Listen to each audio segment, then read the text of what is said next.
नमस्कार दोस्तों, स्वागत है आपका मेरी इस नई वीडियो में। कृष्ण वाणी। अपने जीवन की तुलना किसी के साथ नहीं करनी चाहिए। सूर्य और चंद्रमा के बीच कोई तुलना नहीं। जब जिसका वक्त आता है तब वह चमकता है। आइए सुनते हैं इससे जुड़ी एक कहानी। एक जंगल था, उसमें अनेक तरह के पक्षी थे। एक पेड़ पर एक कौवा रहता था। वह दिन भर काँव काँव करता था। उसी पेड़ के नीचे एक महात्मा रहते थे। वह अपनी तपस्या में लीन रहते थे। कौवे की काँव काँव से भी उन महात्मा की आंखें नहीं खुली। एक दिन महात्मा के चेहरे पर पानी की बूंदें गिरीं। तब उन महात्मा की आंखें खुली और उन्होंने इधर उधर देखा। फिर उन्होंने ऊपर देखा तो उन्हें वह कौवा दिखाई दिया जो रो रहा था। उन्होंने कौवे को बुलाया और पूछा, तुम क्यों रो रहे हो? कौवे ने कहा कि भगवान ने सबको इतना सुंदर बनाया है, बस मुझे ही काला रंग दिया है। महात्मा ने कहा, कोयल भी तो काली है, पर उसे भगवान से कोई शिकायत नहीं। कौवे ने कहा, माना कोयल भी काली है, पर भगवान ने उसे इतनी सुंदर मधुर आवाज़ दी है। मेरी आवाज़ सुन के तो लोग मुझे पत्थर मारते हैं। सिर्फ श्राद्धों के समय हमें पूछते हैं ताकि उनके पूर्वज खुश रहें। भगवान ने हमारे साथ नाइंसाफ़ी की है। महात्मा ने कहा, तुम चिंता मत करो, मैं अपनी शक्ति से तुम्हें कुछ और बना देता हूँ, मगर मैं अपनी शक्ति का इस्तेमाल सिर्फ एक बार ही कर सकता हूँ। बताओ तुम्हें क्या बनना है? कौवे ने कहा, मुझे हंस बना दो। महात्मा ने कहा, ठीक है, लेकिन एक बार तुम हंस से मिलकर आओ, उसके जीवन के बारे में पता कर लो। कौवे ने कहा, ठीक है, मैं हंस भाई से मिलकर आता हूँ। कौवा हंस के पास गया और बोला, हंस भाई, तुम कितने सुंदर हो, तुम्हारा सफ़ेद रंग कितना चमकीला है, दिन भर तुम पानी में तैरते रहते हो। तब हंस बोला, सफ़ेद रंग, ये भी कोई रंग है? यह तो मृत्यु के बाद का रंग है। मेरे जीवन में तो कोई रस ही नहीं है। खुश नसीब तो तोता है, उसका रंग हरा है, वह चोंच लाल है, उसका जीवन कितना रंगीन है।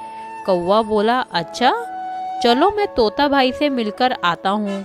कौवा फिर तोते के पास गया और बोला, तोता भाई, आपका जीवन कितना अच्छा है, आपके जीवन में रंग ही रंग है। फिर तोता बोला, ये भी कोई रंग है? पेड़ के पत्तों में और हम में कोई फ़र्क ही नहीं है। किसी का ध्यान हमारे ऊपर जाता ही नहीं है। लोग हमें पालते तो हैं, पर हमें पिंजरे में रहना पड़ता है। हम आज़ादी से कहीं घूम भी नहीं सकते। सबसे अच्छा जीवन तो मोर का है। वह कितना सुंदर है, उसके पंख कितने सुंदर हैं, उसमें कितने सारे रंग हैं।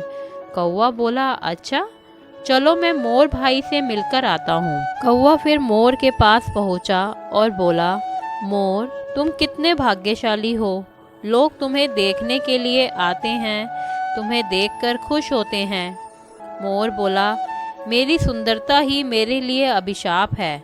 मेरी सुंदरता के कारण ही लोग मुझे कैद कर चिड़ियाघर में रखते हैं, और जंगल में रहता हूँ तो शिकारी मेरे पंखों के लिए मेरा शिकार करते हैं। ये जीवन भी कोई जीवन है? इससे अच्छा तो मैं मर जाऊँ।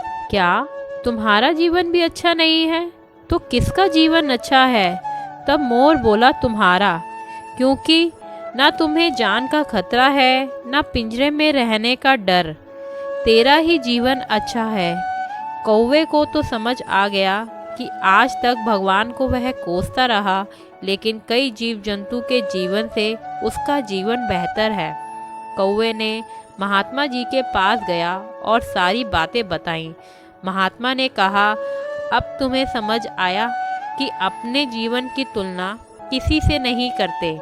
तुम्हें भगवान ने जैसा भी बनाया है, तुम अपने आप में सर्वश्रेष्ठ हो। कौवे ने महात्मा जी से माफ़ी मांगी और वहाँ से चला गया।